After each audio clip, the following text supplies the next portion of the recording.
ஆர்ப்பாட்டம்.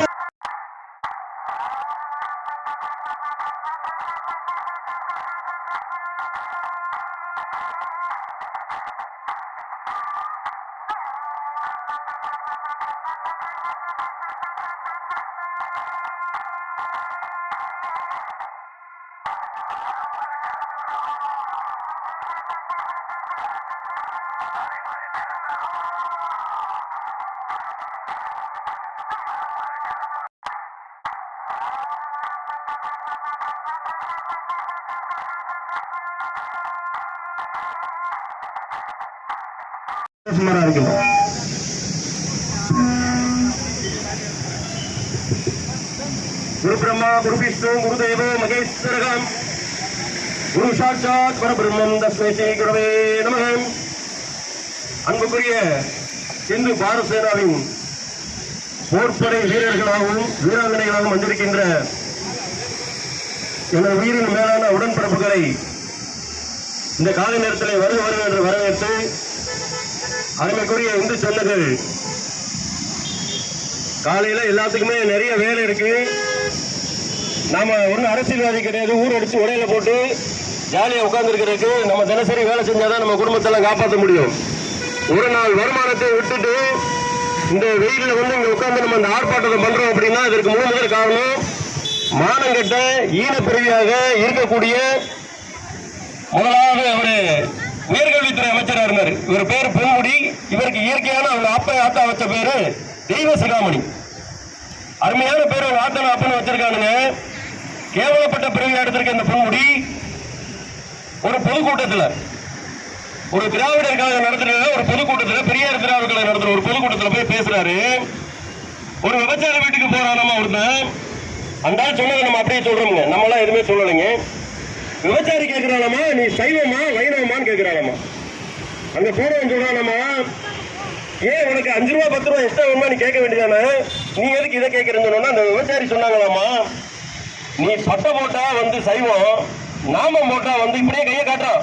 இந்த அமைச்சரா இருக்கக்கூடிய ஆளு மானங்கட்ட பொன்முடி கையை காட்டி நீ நாமம் போட்டா நீ வைணவன் அப்படின்னு சொல்லி, அதுக்கு இதுக்கு என்ன இருக்கு, நான் வந்திருக்கிறது விலை மாதர் அப்படின்னு சொல்லக்கூடிய விபச்சாரி வீட்டுக்கு நான் வந்திருக்கேன், இதுக்கு அதுக்கு என்ன இருக்குன்னு கேட்டதுக்கு அந்த விபச்சாரி சொன்னாங்களாமா, நீ சட்டை போட்டிருந்தா படுக்கணும், சொல்றதுக்கே வாய் கூசுகிறது, நாம மட்டும் நிக்கணும் அப்படின்னு சொல்லி ஒரு பொதுக்கூட்டத்தில் இந்திய அரசியல் சட்டத்தின் மேல பதவி பிரமாணம் செய்து கொண்ட ஒரு அமைச்சர் பேசுற பேச்சே கிடையாது. இந்திய அரசியல் வரலாற்றுல இதுவரைக்கும் இந்த மாதிரி ஒரு கேவலமான கீழ்த்தனமான ஒரு அருவருக்கத்தக்க வார்த்தை எந்த ஒரு அரசியல்வாதியும் பேசினதே அது நினைவில்லைங்க.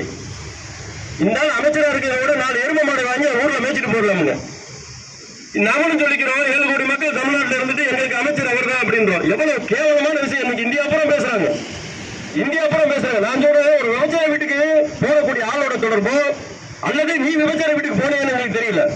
முதலாவது எங்களுக்கு அதே சந்தேகமா இருக்கு. ஏன்னா ஒரு விபச்சார வீட்டுல நடக்கிறத இவ்வளவு தெளிவா நீ பேசுறேன்னா அப்ப நீ அதான் வேலையை செஞ்சுட்டு இருக்கிய, நாங்க கேட்கிறோம் பொன் முடிய. எவ்வளவு ஒரு கேவலமான விஷயம், வெக்கி தலைமுடியக்கூடிய ஒரு விஷயமா இருக்கிறது. இதையெல்லாம் கேட்டுட்டு இதுவரைக்கும் எந்த ஒரு மகளிர் அமைப்புகளும் அல்லது திமுகவில் அங்க வைக்கக்கூடிய கூட்டணி கட்சிகளா இருக்கக்கூடிய விடுதலை சிறுத்தைகள், காங்கிரஸ், மறுமலர்ச்சி திராவிட முன்னேற்ற கழகம், ஆடு மாடு ஓடையெல்லாம் நிறைய இருக்குங்க. யாராச்சும் ஒரு ஆளு இந்த ஆள் பேசுறது தப்பு அப்படின்னு சொல்லி பொதுவெளியில நம்மள மாதிரி எங்கேயோ ஒரு இடத்துல கூடி நின்று ஒரு ஆர்ப்பாட்டத்தை சொல்லியிருக்காங்களா? இது வரைக்கும் தமிழ்நாட்டில இருந்து கிடையாதுங்க. இதுல கூட வெக்கக்கட்ட விஷயம் என்னன்னா, இதுல மிகப்பெரிய விஷயம் இன்னைக்கு வந்து மாண்புமிகு நீதியரசர் ஆனந்த வெங்கடேசன் அவர்கள் தெளிவா சொல்லிட்டாங்க. காவல்துறை நீங்க இந்த வழக்கு பதிவு பண்றதுக்குள்ள முகாந்திரம் எல்லாமே இருக்கு. யார் மேல? இந்த பொன்முடி மேல. இதுவரைக்கும் ஏன் வழக்கு நீங்க பதிவு பண்ணல? உங்களுக்கு காலக்கெடு கொடுக்குறேன், நீங்க வழக்கு பதிவு பண்ணிடுறேன்னு சொல்லி அப்படி மீறி நீங்க வழக்கு பதிவு பண்ணல இல்லை என்றால் நீதிமன்றம் அவமதிப்பு வழக்கு போடுன்னு சொல்லி நீதிபதி சொல்லியிருக்காரு. ஆனா தமிழ்நாடு அரசு என்ன பண்ணிருக்கு தெரியுங்களா? கடந்த சில நாட்களாக தமிழ்நாடு பூராமே எல்லா அமைப்புகளும் எல்லா கட்சிக்காரர்களும் இன்னைக்கு கோபிச்செட்டிப்பாளையத்துல முன்னாள் அமைச்சர் செங்கோட்டையன் வந்து அவர் ஆர்ப்பாட்டம் பண்ணிட்டு இருக்காரு. 2 நாளைக்கு முன்னால அவிநாசி பாளையத்துல நாங்க ஆர்ப்பாட்டம் பண்ணிருக்கோம். இன்னைக்கு நம்ம பாரத சேனா இங்க ஆர்ப்பாட்டம் பண்றோம். காவல்துறை என்ன பண்ணுது? தமிழ்நாடு பூராமே யாரெல்லாம் ஆர்ப்பாட்டம் பண்றாங்க அவங்க மேல எல்லாம் எஃப்ஐஆர் போட்டு வச்சுக்கோங்க அப்படின்னாங்களா? எவ்வளவு ஒரு மானங்கட்ட பொழப்பு, எவ்வளவு ஒரு மானங்கட்டத்தனமான ஒரு அரசு நடக்குது பாருங்க. ஏயா நீ வந்து ஒரு இந்து மதத்தையும் 80 கோடி மக்கள் நம்பிக்கையா இருக்கக்கூடிய ஒரு நம்பிக்கை சார்ந்த விஷயம், மதம் சார்ந்த விஷயத்துல தலையிடக்கூடாதுன்னு சொல்லி அரசியல் சாசனமே இருக்கு. அதை நீ கடைபிடிக்கிறேன்னு சொல்லிதான் நீ இந்த பொறுப்பை வந்திருக்க, அமைச்சர் பொறுப்புக்கு. நீ வந்து அதை கேவலப்படுத்தி அத்தனை மக்களோட மனசை புண்படுத்தின உண்மையில வழக்கு போடாம அவரை கைது செய்ய, அவனை பதவி விலகுன்னு சொல்ற எங்க மாதிரி இயக்கங்கள் மேல நீ வந்து வழக்கு பதிவு சொன்னா இந்த மாதிரி மானங்கட்ட பொறுப்பு எங்க இருக்கு? ஆனா உண்மையிலே காவல்துறை ரொம்ப பரிதாபமான நிலை. காவல்துறை திறமையான காவல்துறை தமிழ்நாட்டில் இருக்காங்க, வேற வழியே இல்ல. ஆட்சியில யார் உட்கார்ந்து இருக்கானோ குப்பனோ துப்பனோ அவங்க சொல்றதை செய்யறதா இருக்காங்க. நான் சொல்றேன், இப்படியெல்லாம் நீங்க எல்லா காவல்துறைக்குமே நொந்து போய் கிடக்காங்க, நம்மளுக்கு நல்லாவே தெரியுது. அவங்களுமே நொந்து போய் கிடக்க. இவ்வளவு வழக்கடா பேசுனதே பார்த்ததே இல்லைன்னு சொல்லி காவல்துறை நண்பர்களை சொல்றாங்க. 1,31,000 காவலர்கள் தயவு செய்து நீங்க விஆர்எஸ் கொடுத்து ராஜினாமா பண்ணிட்டு வீட்டுக்கு போயிருங்க. என்னத்துக்கு இது? எவ்வளவு கொடுமையான ஒரு நிகழ்வுக்கு வெள்ளக்கார அவன் ஆட்சி இருக்கப்ப கூட இந்த மாதிரி நடந்தது இல்லைங்க. 200 வருஷ காலம் அவன் அடிமையா இருந்தோம். அப்ப கூட நம்மளுக்கு சப்போர்ட்டா இருந்தாங்க. இன்னைக்கு இல்ல காவல்துறை வேற வழியே இல்லைங்க. அவன் சொல்றான்னு சொல்லி நம்ம மேல எப்பயாரு எதுக்கு இந்த உங்களுக்கு பொறுப்பு? இந்த பொறுப்புக்கு ஆடு மாடு மேய்ச்சி நம்ம ஊர்ல நம்ம பாட்டு விவசாயம் பண்ணிடலாமே. காவல்துறை நண்பர்களை யோசனை பண்ணி பாருங்க, எவ்வளவு ஒரு மானங்கட்ட பொறுப்பு, எவ்வளவு இந்த காவல்துறையினருக்கு. அவங்களுக்கு நல்லாவே தெரியுது இது அராஜகம், சட்ட வீதி. இந்த பொன்முடின்றாலே அமைச்சராக இருக்கிறோம் தகுதி இல்லை என்ற காவல்துறைக்கு நம்மளோட நல்லா தெரியும். ஏன்னா அவங்களுக்கு சட்டம் தெரியும். அதை எல்லாம் மனசுக்குள்ள போட்டுட்டு வேற வழியே இல்லாம அரசு சொல்லுவேன்றதுக்காக வேண்டி இப்படி வந்து இப்ப எஃப்ஐஆர் போடு. நீங்க எஃப்ஐஆர் கிடையாதுங்க, நீங்க எல்லாம் முன்னால டிப்பாடி ஜாலியர் வாழப்பாக்கில் சுட்டு கொண்டுமா அப்படி பார்த்து எங்களை சுட்டு கொண்டாலும் இந்து தர்மத்தை காக்க ஒவ்வொருத்தரும் வெளியே வந்து நிற்பான்னு சொல்லி இந்த நேரத்தில் இந்த ஆர்ப்பாட்டத்தின் வாயிலா சொல்லிட்டு மரியாதைக்குரிய தமிழக முதல்வர் இருக்கக்கூடிய அன்பு சகோதரர் ஸ்டாலின் அவர்களே, இப்படி கேவலமா பேசி ஒரு அமைச்சரை உங்க பக்கத்தில் நீங்க வச்சிருந்தீங்கன்னா பொதுமக்களும் பாமர மக்கள் என்ன நினைப்பா, நீங்களும் இதே மாதிரியா இருப்பீங்கன்னு நினைச்சிருவோம்.